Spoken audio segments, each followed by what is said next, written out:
Hello and welcome to the second edition of The Other Side Of. This week we're joined by Danish Dressage superstar Cathrine Dufour as she talks to us about her unique partnership with her horse Cassidy. Cathrine, thank you so much for joining us for our second edition of this, first dressage rider we've had. We wanted to talk to you a little bit about your relationship with Cassidy and your unique relationship with Cassidy. So with that in mind, let's go to the very beginning and tell us the story of how you purchased Cassidy. Yeah, so it's a little bit more than 10 years ago, but Andreas Hellstrand, he contacted my trainer back then and said, well, I have the perfect horse for Cathrine. And he's for sure not a Grand Prix horse, but he'll do very great like in the junior and young rider session. So we said, well, we want some video and can you please just send us something? He was like, no, it's sold now if you won't like go here now. And we were like, we didn't want to take off because we tried quite a few horses at that time. And we traveled around in Europe and we saw like many really, really bad horses. So we wanted to have just a short video to like have an idea of what horse is this. So he said, well, it's sold if you don't like come now. And we were like, okay, then just sell him. But then he called after a week, I think, and the buyer, they didn't want to buy him. Like, I don't know why, but so he said, well, he's still up for sale. So if you want to see him, then come now. So we jumped directly into our cars and took off to Andreas Hellstrand here in Denmark. And I saw him for the first time. And I thought, well, he was a little bit normal in the trot, a little bit like pony-ish, but he had a great like walk and canter. And when I got on top of him, he was really giving me a fantastic feeling, and I immediately felt the match. You know what I mean? I kind of liked his temperament, and I liked the way he was like carrying on with me. So we took home and directly in the car. I think we called Andreas and said, "Well, we are ready to buy him, so let's do this." Wow! So it really was close to never happening, this relationship. Yeah, it was. Yeah. And I remember back home in the car because he was like the best horse I've ever had or our family ever bought. So my daddy, he asked my trainer back then, but well, how good do you think this horse is? And Rune, he said, well, I think he can get a medal at the European. So I think he's bloody good. And then it only took like, I had two other horses, which I competed on the Danish team back then. But one of them got sold and the other one was injured. So I think maybe a little bit less than 2 weeks before the European, we decided to say, well, we'll just bring Cassidy. And that was only 30 days after we bought him. So I think at the European in the team competition, I sat on him for maybe the 25th time or something. And he had 3 medals with him back home. So that was quite crazy. It must have been, it was your first horse. It was the first time you'd gone to purchase like that. It must have been quite a large expense. At what point did you think this is worth it? Yeah, I mean, I had 2 junior horses before him, one schoolmaster and one that was quite like crazy and cheeky and so on. So I think like immediately we felt that this was like the perfect match. But the biggest jump with Cassidy was when we finished off at the last European. We had like 4 gold medals, the 2 last year in the young rider session. But then we wanted to jump onto the Grand Prix because, I mean, even though Andreas, he said, well, this is never going to be a Grand Prix horse, we wanted to try. So it was quite tricky because he couldn't really like get the Piaf Passage part, and it was a mess, to be honest. And we had like more than a year where we struggled in the training, and I thought, well, this might not be my next Grand Prix horse because, I mean, it was just too difficult. But before that jump into Grand Prix, I mean, from the first week, he was really like worth every penny because he made all my dreams come true. And I've dreamt about a European individual medal since I was 12 at my first European. And the first one I go for with Cassidy, we had a medal. So yeah. We were lucky enough to come and speak to you in 2015 with FEI Equestrian World. During that, you were a young rider who hadn't made the grade just yet to the senior level and weren't expecting to go to Rio. No. Then you did. This is what this horse has done for you. Talk to me about that moment of time and that 12-month period of transitioning into the senior level. Yeah. I mean, when you were here in 15, I think I had to do my World Cup debut just a few months later, and I felt that he was actually doing quite all right. I mean, he was settling more and more into the new level, but still I had like plenty of things that weren't really like settled perfectly. But then I went for the first World Cup here in Denmark in Odense actually, and they ended up last. So that was like our debut on the senior level. That was quite tough. I remember. I mean, all my friends were there, and I knew that there was only, I think I had 10 months to Rio back then. So that was tough. But then we went back home and we talked to Rune, my earlier trainer, about, okay, what do we have to do? Can we call someone so we can maybe have like some kind of help with the Piafter still, or the difficult parts.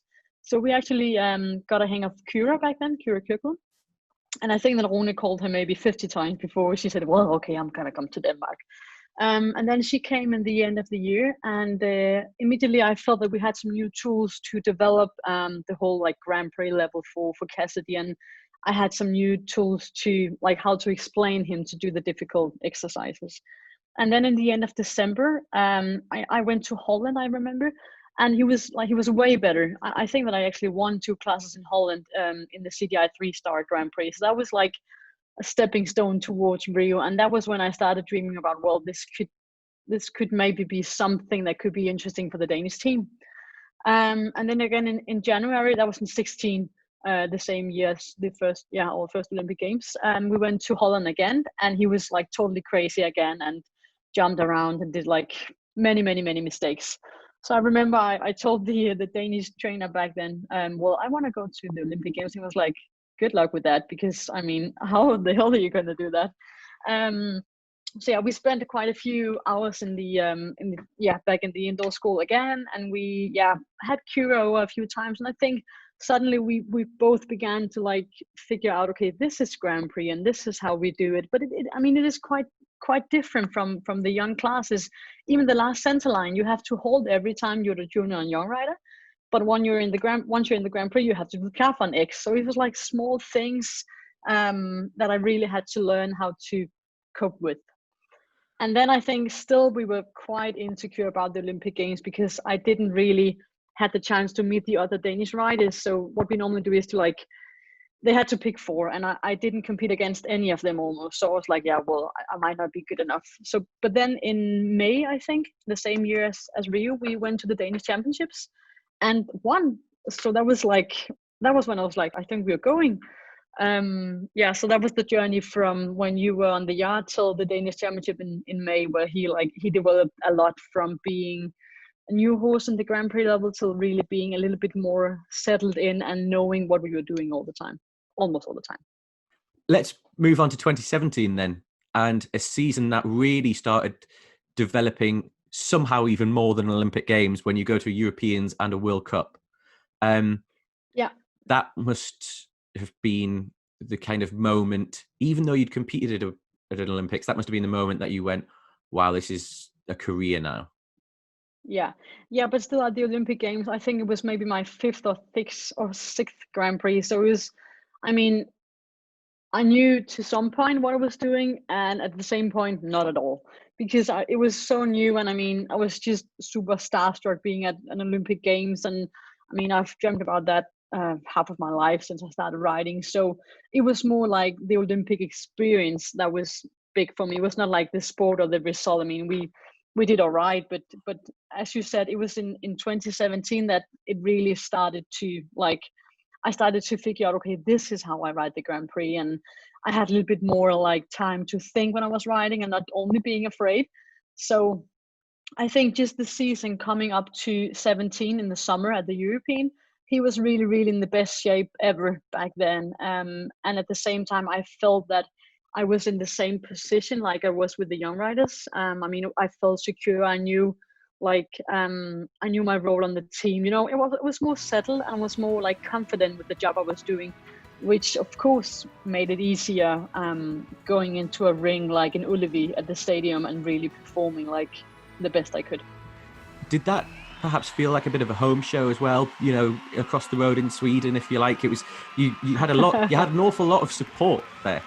It was really, really special. And another funny thing with this stadium is the only time we've won the European Championship in football in Denmark, which is really, really big in football, that was at the exact same stadium the year I was born. So just walking into that stadium was quite special. And I had a great feeling on that stadium from the beginning. And Cassidy, he was just really, really super. And before we took off, we were dreaming about a team medal, but us being able to ride into the top 3 individual was it was really another dream coming true. So now you walk into a World Cup circuit again, but with some real performances under your belt, and you start the season again in Denmark, but a change of scenery for you, and it couldn't have been a bigger change of position. Yeah, and I mean, it was that show in Herning was actually the very first time I beat Isabella, so that's really clear on my mind. It was a fun show, and I mean, back then Cassidy, he started to like cope better with the atmosphere. The biggest challenge for me and Cassidy has always been the audience and a big stadium. So I was really like a little bit curious to see, or not, a little bit frightened to see how he would cope with the big ring in Herning.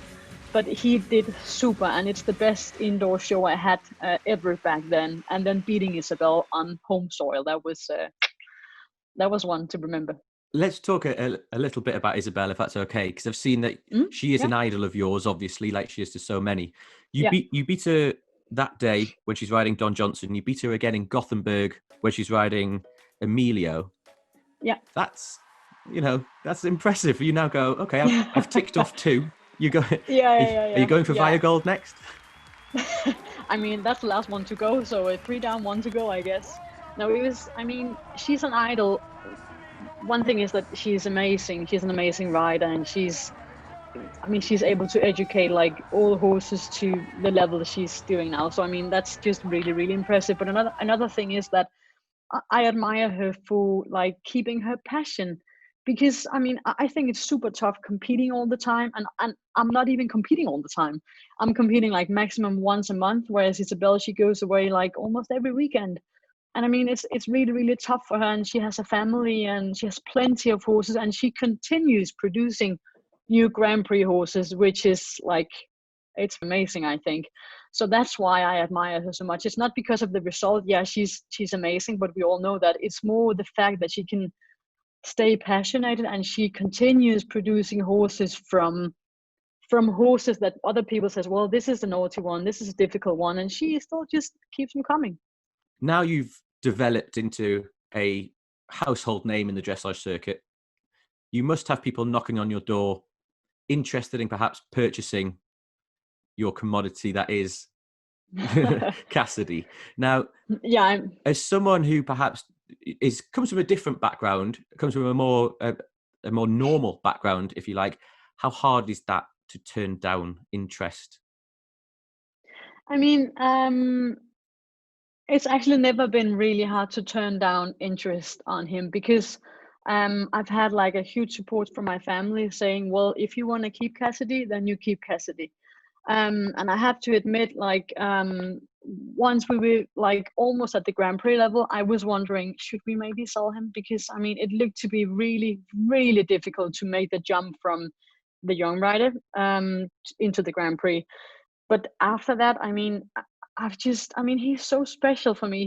He is my best friend. He's been that for the last 10 years. So I've never really, really considered selling him, besides one time, because I think it was after the Olympic Games in 16, or maybe in the beginning of 17. We had quite a few offers on him, and my dad, he said, well, Cathrine, you should just know that if you sell him, or if we sell him, I just want the bit I've paid for him, and then you can have the rest like as a saving for your life. And that was quite like, holy moly, I could retire now and just like chill and have fun. But again, why should I retire? I mean, I love riding my horses. And then I remember Andreas Husband telling me, well, you could buy a Ferrari. I was like, yeah, but for what reason? I mean, I can't do Grand Prix on a Ferrari. So I think it's been like, he's in my heart with like everything I've got, and he's just the apple of my eye. So I think no matter what, I've never really, really considered selling him. And another thing is, we were talking about back then, well, how am I going to create a career for myself if I don't have a Grand Prix horse? Because one thing is selling Cassidy and then maybe buying another one, but you never know what you're buying. And I mean, the match and the feeling with Cassidy has always been really, really special. And I think that's one of the reasons we've like gone to the top together, because we know each other so well, and I've made all the buttons on him myself. So I'm just really grateful that I've that I've had the support from my family to keep him and create my career. Because to be honest, I mean, 90% of my career is created by Cassidy and like together with Cassidy, and that's the only reason why I'm a known name today. Okay, so let's go and talk about the later stages of your partnership with Cassidy thus far, and the Europeans in particular. Talk to me about the memories from those two competitions. Yeah, I mean, the European last year was kind of special because actually quite close to the European, I decided to pick Bohemian because I thought, well, he was in a super development and he did really, really great in Aachen. But then we had a squad training really close to the European, where I just felt that Cassidy, he was just really, really in top shape, and I felt that I felt more secure on him still, and we still wanted to have the Olympic qualifications. So I thought, well, he's more safe for the team. So I decided in the very last second actually to take Cassidy with me to Rotterdam. And I remember coming there, I thought, well, this might be the last championship with him. And it was a little bit like emotional, but still in a very nice way. And I thought, well, if I can just go into top 5-7 individual, then I'm really, really happy. But I mean, I wanted to help the team, hopefully getting a medal, which we thought was like an okay job back then. But yeah, I don't know if you remember, but in the Grand Prix, I rode in like the craziest rainy weather ever. So I dropped my rein, and it was just not our day. I mean, he felt great, but I had a few very expensive mistakes in the canter tour. So it was not a medal, but we had the Olympic qualification, which was the most important thing. And I was really happy for the team gaining that. And then I remember when we came to the special, the individual, I was like, today is the day. I mean, he was a little bit tricky in the warm up actually, and I thought, oh, come on, Cassie, you can do it, old boy, right? And then when I came into the 10 minutes box, he was just like, okay, whoop, I'm ready, and he just everything came together. And then in the ring, I just remember I said to him, well, boy, this is maybe the last or the second last ride we have together at the championship, so you better pull this off. And I mean, I had the chills now. And he went in there, and I could push him like never before. I think I can still remember the feeling in the extended trots on the long side. He just gave like absolutely everything he had, and I could just push on. And then again, like we had the bronze medal. That was huge at that moment. I mean, the German team, they were so strong. So only having two in front of me, that was really, really, that was amazing. And that was one of the highlights in our career, I think. What makes it click? Is that an impossible question to answer? No, what makes it click? I think for my sake, it's a matter of course, like the perfect day, the perfect timing, and all the technique coming together just at that moment. But it's also like my state of mind. And I think the fact that I knew, well, this could be the last or the second last ride at a very, very big show or at a championship with my very best friend throughout 10 years now, that made a difference. And I was so hungry for that medal. I just wanted to ride like I rode like it could have been the last ride, and that makes a difference. And it's very, very rare that I do that, because I still at competition, I want to take care of my horses, and I it's not often that I push them a lot in the extended trots, and I want to be careful. I want to take care of them, even though we are at an important show. But at this show, I said to Cassie, well, today you're going to give it all, and today we're going to do those extended trots. So that just made a difference at that point. That's like what a lovely way to inspire yourself, I guess. Yeah, I mean, it was just and that was maybe why I wasn't like that sharp in the final, because I mean, we had a bronze medal in the special, and that was everything I could have dreamed of at all.